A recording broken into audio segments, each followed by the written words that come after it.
আমি একটু পেছনে তাকাতে চাই। সেটা হচ্ছে যে ভাই আমরা তো সামনে যেতে চাই, আপনি পিছনে কেন যাচ্ছেন? দেশকে সামনে নিতে হবে। আগে যিনি সরাসরি আক্রমণ করতেন প্রতিপক্ষকে, আজ তিনি বলেন কারো ভূমিকাকে ছোট করে দেখতে চাই না। আগে যেখানে ছিল আমি করব, এখন সেখানে আমরা পারবো। এই রূপান্তরেই তার নতুন রাজনৈতিক চেহারার পরিচয় বহন করছে। তারেক রহমানের বক্তব্যে একটি গুরুত্বপূর্ণ দিক ছিল জুলাই আন্দোলনের ভূমিকা ও অবদান প্রসঙ্গে। জুলাই আন্দোলন নিয়ে তিনি বলেন, আমি নিজেকে কখনোই এই আন্দোলনের মাস্টারমাইন্ড হিসেবে দেখি না। এই আন্দোলন বহু বছরের ফল, গণতান্ত্রিক শক্তিগুলোর সম্মিলিত অবদান রয়েছে এতে। কারো ভূমিকাকে আমরা ছোট করে দেখতে চাই না, খাটো করে দেখতে চাই না। দল মত নির্বিশেষে, শ্রেণী বিন্যাস নির্বিশেষে প্রত্যেকটি মানুষের অবদান আছে। এই উক্তিতে দেখা যায় তার রাজনৈতিক পরিণতবোধ। আগে যিনি একক নেতৃত্বের প্রতীক ছিলেন, এখন তিনি ঐক্যের ভাষায় কথা বলছেন। এটি বিএনপির নতুন রাজনৈতিক কৌশলের ইঙ্গিত। আজকের এই ভিডিওতে আমরা জানবো তারেক রহমানের রাজনৈতিক অতীত, বর্তমান, ভবিষ্যৎ নিয়ে। একজন রাজনৈতিক ব্যক্তি কিভাবে নিজেকে আরো ম্যাচিউরড হিসেবে গড়ে তুলেছেন সেটাই তুলে ধরার চেষ্টা করব এই ভিডিওতে। পুরো বিশ্লেষণে আমাদের সাথেই থাকুন। দীর্ঘ 17 বছর পর নীরবতা ভেঙে কথা বলেছেন বিএনপির ভারপ্রাপ্ত চেয়ারম্যান তারেক রহমান। এক সময় যিনি ছিলেন বাংলাদেশের রাজনীতির সবচেয়ে আলোচিত ও বিতর্কিত ব্যক্তিত্ব, সেই তারেক রহমান এখন আবারও ফিরছেন বাংলাদেশের রাজনীতির আলোচনার কেন্দ্রে। লন্ডন থেকে বিবিসি বাংলাকে দেওয়া 2 পর্বের প্রায় 81 মিনিটের সাক্ষাৎকার যেন এক দীর্ঘ প্রতীক্ষার অবসান। সেই সঙ্গে দিল নতুন রাজনৈতিক অধ্যায়ের ইঙ্গিত। 2008 সালের পর থেকে দেশের বাইরে অবস্থান করছেন তারেক রহমান। চিকিৎসার জন্য লন্ডনে যাওয়া সেই সফরই প্রবাস জীবনে রূপ নেয়।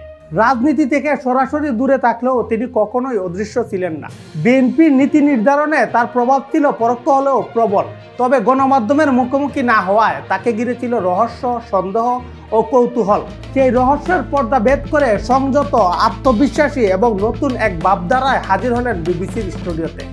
এটি যেন এক ধরনের রিটার্ন সিগন্যাল, যা বাংলাদেশের রাজনীতির ভবিষ্যৎ দৃশ্যপটকে নাড়িয়ে দিয়েছে। বিবিসিকে দেওয়া তারেক রহমান এই দীর্ঘ সাক্ষাৎকারে রাজনীতি, রাষ্ট্রনীতি, দলীয় কৌশল, জনগণের প্রত্যাশা এবং ভবিষ্যতের বাংলাদেশ নিয়ে তার ভাবনা তুলে ধরেন।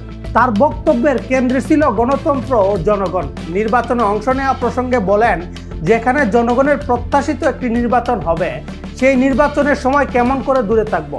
জনগণের সম্পৃক্ত এরকম একটি নির্বাচন হবে, সেখানে তো অবশ্যই আমি নিজেকে দূরে থাকতে পারবো না, আমাকে আসতেই হবে।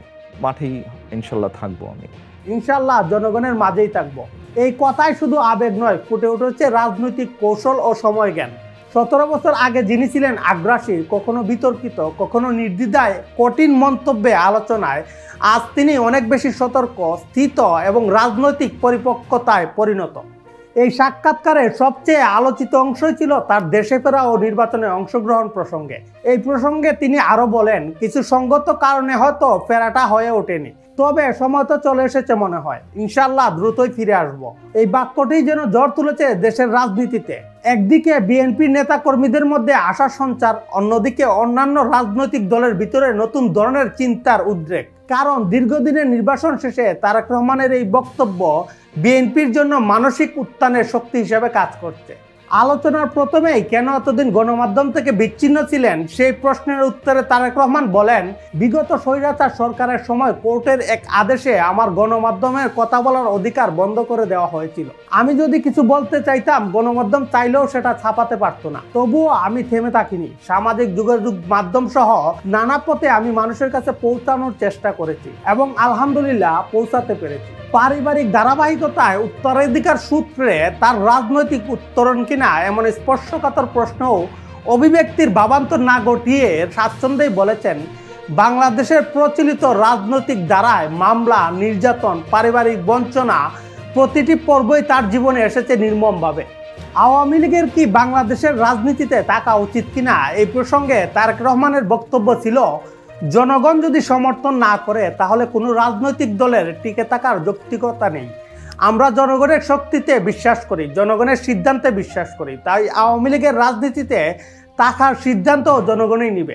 জনগণই এই বিষয়ে সবচেয়ে বড় বিচারক। কেউ কেউ বলছেন এটি তারেক রহমানের এক নতুন সংস্করণ, একজন আত্মসমালোচক এবং ধৈর্যশীল রাজনৈতিক ব্যক্তি হিসেবে। তিনি আওয়ামী লীগকে স্বৈরাচার বলে চিহ্নিত করলেও ফ্যাসিস্ট শব্দটি ব্যবহার করতে এড়িয়ে গেছেন, যা অনেক বিশ্লেষকের চোখে কৌশলগত পরিমিতি। দলের পুনর্গঠন, তরুণদের মনোভাব, আন্দোলনের ভবিষ্যৎ দিক নির্দেশনা এসব বিষয়ে তার বক্তব্য ছিল কূটনৈতিক কিন্তু স্পষ্ট। সাক্ষাৎকারের আরেকটি অংশে তারেক রহমান বিশ্লেষণ করেছেন বাংলাদেশের সাংবিধানিক প্রেক্ষাপট, জুলাই সনদ বাস্তবায়নের প্রস্তাব, গণভোটের সম্ভাবনা ও সংসদের গাঠনিক ক্ষমতা নিয়ে তিনি বিস্তারিত ব্যাখ্যা দিয়েছেন। অতীতের 3টি গণভোটে জিয়াউর রহমান, এরশাদ ও খালেদা জিয়ার আমলের উদাহরণ টেনে তিনি বলেছেন, গণভোটের মাধ্যমে সংবিধানকে পরিবর্তন সম্ভব। এটি ছিল একেবারে ব্যতিক্রমধর্মী রাজনৈতিক বক্তব্য, যা একজন রাজনৈতিক কর্মীর চেয়ে একজন নীতি নির্ধারকের পরিণত দৃষ্টিভঙ্গি প্রকাশ করে। তিনি বলেন, এই গণভোটের মাধ্যমে জুলাই চার্টারে অন্তর্ভুক্ত সব বিষয় জনগণের সামনে উন্মুক্ত হবে। মানুষ নিজে হ্যাঁ বা না বলবে। এই প্রক্রিয়াটি অতীতেও কার্যকর ছিল, ভবিষ্যতেও হতে পারে। তার এই বিশ্লেষণ দেখায় তিনি শুধু রাজনীতি নয়, সংবিধান ও রাষ্ট্র কাঠামোর বিষয়ে গভীরভাবে চিন্তা করছেন। প্রতিবেশী দেশ ভারতের সঙ্গে বাংলাদেশের সম্পর্ক নিয়ে প্রশ্ন করলে তারেক রহমান বলেন, আমি আগে আমার দেশের মানুষের স্বার্থ দেখব, আমার দেশের স্বার্থ রক্ষা করব, সেটাকে আপহোল্ড করে যেভাবে দেশের স্বার্থে কাজ করা যায় আমি তাই করব। হার্ভার্ড বিশ্ববিদ্যালয়ের সহকারী অধ্যাপক ও সাবেক শিবির নেতা মির্জা গালিব তার ভেরিফাইড ফেসবুক পোস্টে লিখেছেন, এই সাক্ষাৎকার তারেক রহমানের রাজনৈতিক পরিমিতিবোধের এক নতুন নিদর্শন। তার মতে এই সাক্ষাৎকারে আমি নয় আমরা ছিল মূল শব্দ, জনগণ ও দেশের কথা বেশি এসেছে, যা বিএনপির এক ধরনের রিব্র্যান্ডিংয়ের ইঙ্গিত। গালিব আরও বলেন, তারেক রহমানের কণ্ঠে রাজনৈতিক সৌজন্য ও প্রাসঙ্গিক আবেগ ছিল, তবে কিছু প্রশ্নে তিনি কৌশলগত নীরবতা বজায় রেখেছেন। জামাতের নেতা ব্যারিস্টার শিশির মনির বলেছেন, তারেক রহমান অত্যন্ত গার্ডেডভাবে কথা বলেছেন। আমি তো দেখেছি যে উনি অত্যন্ত গার্ডেড কথা বলেছেন, যেন কেউ তার কোনো শব্দ আলাদাভাবে বিকৃত করে ব্যবহার করতে না পারে, যাতে কোনো প্রতিপক্ষই তাকে তাৎক্ষণিকভাবে আক্রমণের সুযোগ না পায়। This is a good start. তার মতে এই সাক্ষাৎকার বাংলাদেশের রাজনীতিতে একটি ঐতিহাসিক দলিল হিসেবে থেকে যাবে। রাজনৈতিক বিশ্লেষকদের মতে তারেক রহমানের এই বক্তব্য কেবল বিএনপির কর্মীদের জন্য নয়, সমগ্র রাজনৈতিক পরিসরের জন্য নতুন বার্তা। তিনি একদিকে নিজের অতীত থেকে শিক্ষা নিয়েছেন, অন্যদিকে ভবিষ্যতের জন্য কৌশল তৈরি করেছেন।